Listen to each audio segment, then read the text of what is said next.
I've told only 2 people this story, my sister and the cop who took my report.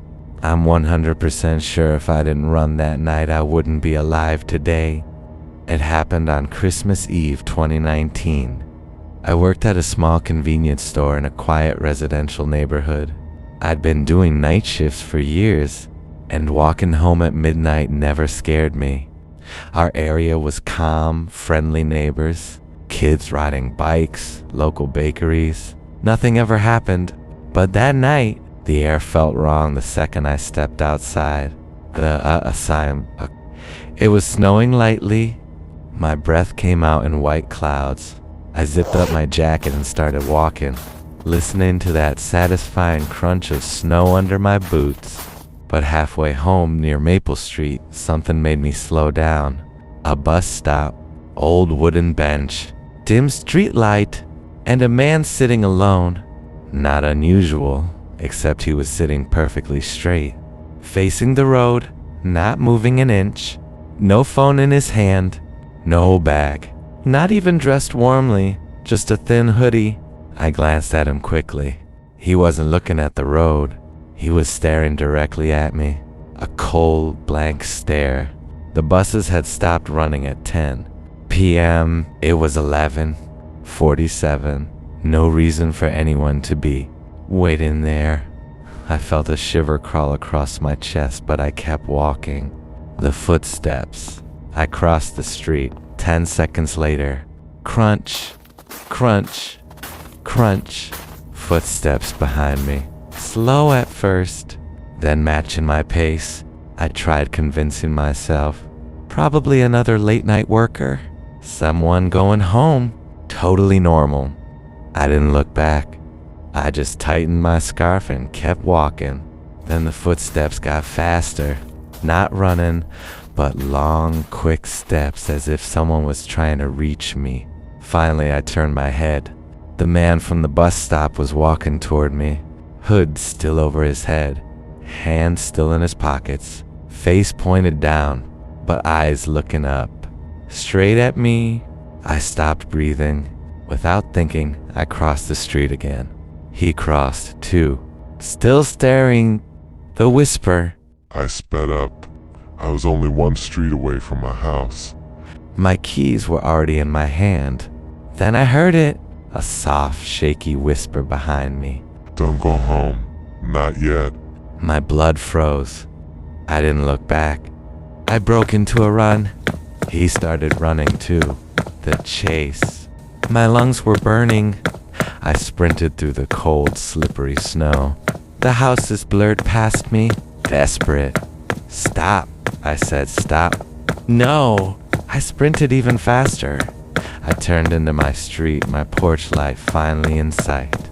I felt him gaining on me, the sound of his boots getting louder, closer, almost at my back.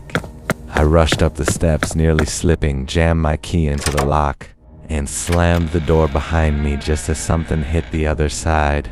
I locked all 3 bolts. My heart felt like it was tearing my ribs apart. Silence. For a moment, complete silence. Then, step, step. He walked slowly up to the door. I stood completely still. Shadow appeared under the door. Then something thin slid beneath it. A folded piece of paper the shadow left. I waited until I couldn't hear any more footsteps. Then I picked up the note. It said, I watch you walk home every night. You never look behind you. Tomorrow, don't go outside. My stomach twisted. I immediately called the police. The police response. A patrol unit showed up in 15 minutes. I gave them the note. 2 officers searched the surrounding streets. Nothing. They told me he was probably some drunk guy, but I knew he was sober. Focused, observing, planned. There's a difference. One cop asked me, do you walk this route every night? I nodded. He sighed. Someone might have been watching you for a while. Those words didn't leave my brain. The days after, Christmas Day, I didn't leave the house. The next day I went to work, but I switched to day shift. For a few weeks, nothing happened. I started convincing myself maybe it was one-time incident. Then, one morning in mid-January, I opened my door to leave for work and saw it footprints fresh. Footsteps in the snow leading from the sidewalk straight to my bedroom window and then back to the street. My heart dropped into my stomach. The bus stop discovery. The police came again. This time they took it seriously. They checked the bus stop where I first saw him. They found a coat stuffed behind the bench. Inside the pocket was a cheap flip phone. When they turned it on, they found photos. Not a few photos. Hundreds. Most taken at night, most taken from far away. All blurry, grainy. But in at least 60 of them I was in frame. Walking home, carrying groceries, talking on my phone, unlocking my door. Some photos were from spring, some from summer. He'd been watching me for almost a year, and he recorded all of it. The last message. 3 weeks later, my sister convinced me to install security cameras. One night they caught a notification. Motion detected, RCCE AM. I checked the recording immediately. A figure walked past my house, slowly, on the sidewalk. Just 1 second, just a silhouette, but enough hood up, hands in pockets. Lean build, the same walk. Same posture, he paused, turned. His head toward the camera and whispered, something, too quiet to hear then. He walked away. Where? IT ended. He wasn't caught. Police think he might have been a drifter or someone who moved out of the area. I moved to a different city 6 months later. But every year on Christmas Eve, I sleep with all the lights on because I keep thinking about that night. How close he was to grabbing me. How close he came to my window. And how he knew my routine better than some friends do. No ghost, no demon, no paranormal creature. Just a man who followed me for nearly a year. A man who waited for the perfect moment. A man who whispered, "Don't go home yet." And that will always be the scariest sentence I have ever heard. This happened on Christmas night 2021. And the part that scares me the most is that I still don't know whether the thing that followed me was something living or something dead. I left my aunt's house at around 1:15 a.m. after a long Christmas dinner. Everyone begged me to stay the night, but I had work early the next morning. The drive home was normally 2 hours, half through town, half through empty forest highway. The first half was normal. Snow falling lightly, Christmas lights still glowing on houses. Quiet, peaceful. But the moment I passed the leaving county sign and entered the long forest road, everything changed. The snow thickened, the air felt heavier, and I felt this deep, unsettling awareness. Like the road wasn't empty, the headlights. About 20 minutes into the woods, I looked in the rearview mirror. Nothing behind me, pitch black highway. Then, out of nowhere, tiny lights appeared in the distance. 2 faint dots. Too dim to be headlights, almost like someone was holding 2 weak flashlights far behind me. They flickered, brightened, dimmed, brightened again. I frowned. If someone's battery is dying, they shouldn't be driving out here. The lights grew closer, slowly at first, then suddenly fast. Not gradually speeding up, but jumping. Like 1 second they were far, the next second they were 50 feet behind me. Dangerous tailing. They locked onto my bumper. Way too close. I tapped my brakes lightly, not enough to stop, just enough to warn them. Instantly the lights turned off. Like someone blew out 2 candles. My heart hammered. I checked the mirror again. Nothing. Total darkness. I whispered, "Where the hell did you go?" There were no exits, No turns, no gas stations, just a straight line of force for miles. Then the lights turned back on again, but this time they were higher than before. Not car height, not truck height, way higher, like they were floating 6 or 7 feet off the ground. And they weren't white anymore. They were a dull, sickly yellow. I pressed the accelerator. My car roared as the speed climbed. Lucian pH. The lights matched me perfectly without any sound. No engine, no tires, no vibration. Just glowing orbs drifting behind me. Sighting. I was sweating, gripping the wheel. Then something ran across the road, so fast I barely saw it at all. Hunched figure that cut in front of my headlights and vanished into the trees. Slammed my brakes. The car fishtailed, skidding sideways on the icy road. My heart leapt into my throat. What the hell was that? Then something moved at the edge of my headlights. A shape. Standing at the tree line. The creature. It stepped forward. And suddenly the yellow headlights were back behind me. Bright, closer, chasing. At first I thought it was another car. But then I realized the lights matched the position of its eyes. It was following me. Its eye glow bounced in the mirror. Up. Down. Side to side. Like it was running on all fours now. The lights got closer. Too close. I screamed and floored the accelerator. Joshi, MPH! My car shook violently. Through the mirror, I saw it for a split second. Running behind me on elongated limbs, its spine arching like a spider, head tilted, mouth open. No sound, just the glowing eyes coming closer and closer and closer. Then, a bright blue light flashed across the highway. A police car was approaching from the opposite direction.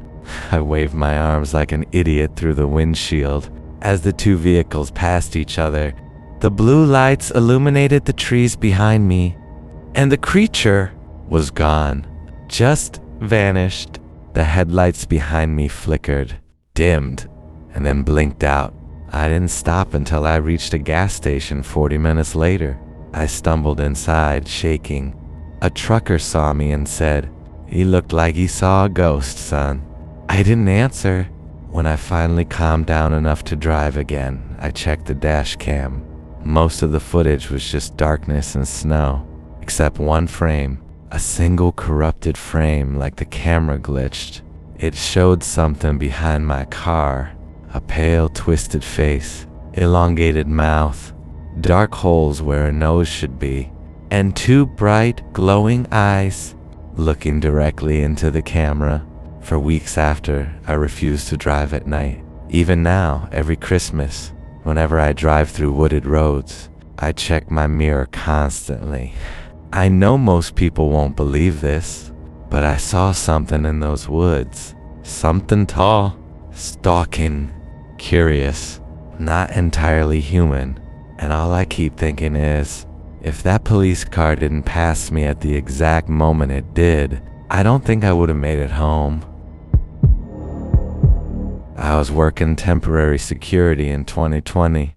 The company assigned me to an old abandoned church on Christmas night, supposedly because no one else wanted the shift. I thought they were joking. They weren't. The church. The place was built in the 1890s. Tall stone walls, rotting wooden doors, stained glass windows that had faded into cloudy, colorless patches. Locals said the church closed down in the early 2000s after an incident, though no one would explain what that incident was. My job was simple: walk around every hour, check doors and windows, and make sure no homeless people were inside. I sat near the altar with a small heater blowing warm air on my boots. The inside was dark except for my flashlight. It was completely silent until I heard it. At first I thought it was wind slipping through cracks in the walls. A low hum, very faint. But the hum turned rhythmic. Then it turned melodic.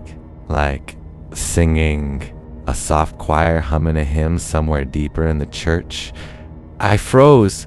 The church had no electricity, no choir, no working speakers, just me. And that sound. I stood, shining my flashlight down the hallway. The singing continued, slow, uneven, like multiple voices, but none in sync. I whispered, "Anyone here?" The singing didn't stop. I walked down the left hallway, every step echoing through the building. The sound grew clearer. It was coming from the old choir room, a small wooden door with a cross carved on it. Paint chipped, handle rusted. The singing was right behind it. I placed my hand on the knob and took a deep breath. Then I pushed the door open. The room was empty. No people.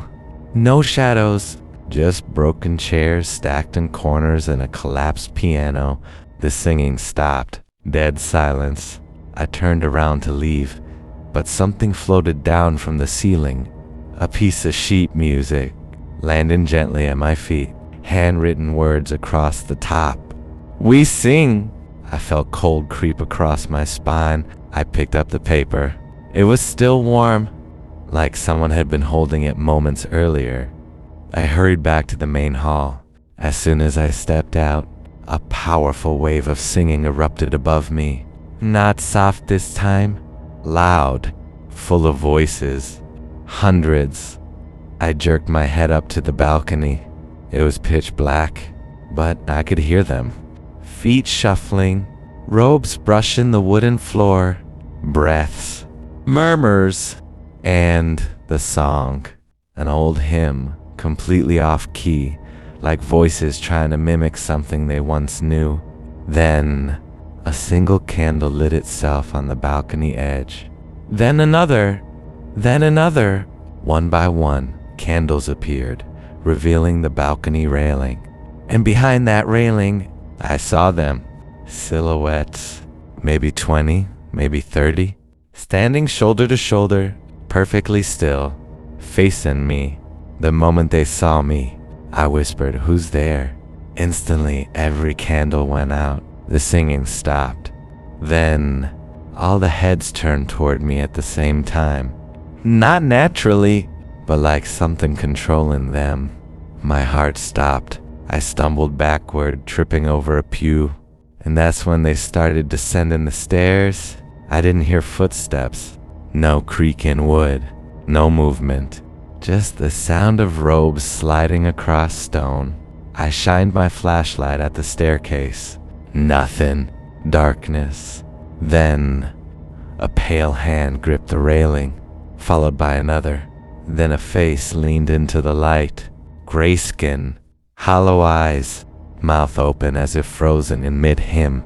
Behind it, more faces appeared. Dozens, all staring, all silent. Then they began whispering, the same tune they had sung earlier, but now fractured, broken, like many voices trying to sing but without lungs. I scrambled to my feet and sprinted to the exit. I burst through the front doors into the freezing night air. My breath came out in gasps. I didn't stop running until I reached my car, hands shaking. I started the engine, reversed, and sped down the road. As I turned the wheel for one last look at the church, I saw it. The large stained glass window above the altar, the one that was completely dark when I first arrived. It was glowing, illuminated from inside, and in the center of the glass, a single giant shadow stood, humanoid, tall, with dozens of faces across its shape, all pressed against the glass, mouths open in silent song, watching me leave. I quit the job the next morning. I never went back, but sometimes, on quiet winter nights, when the wind whistles through the trees, I hear faint humming outside my window.